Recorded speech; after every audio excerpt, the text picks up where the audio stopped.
प्राचीन समय की बात है जब गौतम बुद्ध अपने शिष्यों के साथ अलग अलग गांवों में भ्रमण करते थे। जहां जहां बुद्ध जाते वहां उनके प्रवचन सुनने के लिए लोग बड़ी संख्या में इकट्ठा होते। उनके शांत स्वभाव और करुणा से भरे शब्द लोगों के दिलों को छू जाते।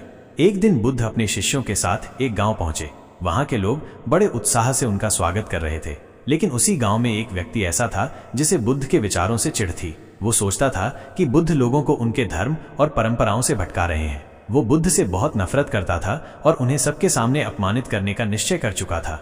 जब गौतम बुद्ध गांव के बीचों बीच बैठे हुए लोगों को शांति और प्रेम का संदेश दे रहे थे, तभी वो व्यक्ति तेजी से उठ खड़ा हुआ। उसके चेहरे पर क्रोध साफ झलक रहा था। वो बुद्ध के पास आया और जोर जोर से चिल्लाने लगा, तुम झूठे हो, तुम लोगों को धोखा दे रहे हो, तुम जैसे साधु दुनिया को भ्रमित कर रहे हैं। वो व्यक्ति अपशब्द बोलता गया, लेकिन बुद्ध ने न तो कुछ कहा और न ही कोई प्रतिक्रिया दी।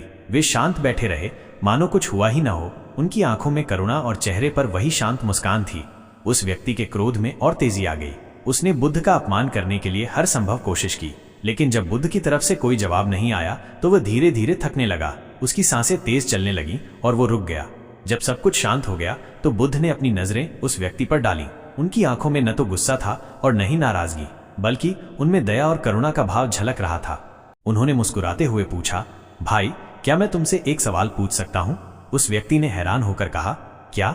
बुद्ध ने शांत स्वर में पूछा, यदि कोई व्यक्ति तुम्हें एक उपहार दे और तुम उस उपहार को स्वीकार करने से मना कर दो तो वो उपहार किसके पास रहेगा? वो व्यक्ति थोड़ी देर सोचता रहा और बोला, उस उपहार के पास जिसने उसे दिया है। बुद्ध ने मुस्कुराते हुए कहा, बिल्कुल सही। ठीक उसी तरह जब तुम मुझे अपशब्द कह रहे थे और मैंने उन्हें स्वीकार नहीं किया तो वे अपशब्द तुम्हारे ही पास रह गए, मैं उन्हें नहीं लेता। बुद्ध की इस बात ने उस व्यक्ति को झकझोर कर रख दिया। उसने कभी नहीं सोचा था कि कोई इंसान इतनी शांति से अपमान सह सकता है। उसकी आंखों से आंसू निकलने लगे। उसने बुद्ध के चरणों में गिरकर कहा, मुझे क्षमा करें, मैंने अपने क्रोध में आकर आपके प्रति ऐसा व्यवहार किया। आप सच में महान हैं। बुद्ध ने उसे उठाया और कहा, क्षमा और प्रेम ही इस जीवन का सत्य है। क्रोध वो आग है जो सबसे पहले उसे उसके धारक को जलाती है। इसलिए हमेशा अपने क्रोध को समझो और उसे त्याग दो। ये कहानी हमें सिखाती है कि क्रोध का जवाब कभी क्रोध से नहीं दिया जाना चाहिए। शांति और धैर्य से किसी भी परिस्थिति का सामना करना ही सही मार्ग है। जब हम क्रोध को स्वीकार नहीं करते तो वो हमें प्रभावित नहीं कर सकता। इसके साथ ही क्षमा और प्रेम जीवन के सबसे बड़े गुण हैं जो दूसरों के दिलों को जीत सकते हैं।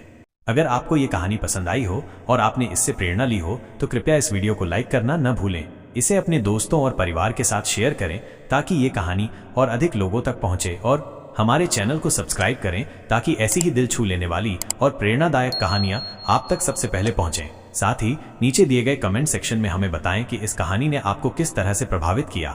आपकी राय हमारे लिए बेहद महत्वपूर्ण है। मैं फिर मिलूंगा आपसे अगले वीडियो में एक और नई दिलचस्प और प्रेरणादायक कहानी के साथ। तब तक अपना और अपने अपनों का ख्याल रखें, खुश रहें, स्वस्थ रहें और हमेशा अपने सपनों को सच करने की दिशा में कदम बढ़ाते रहें।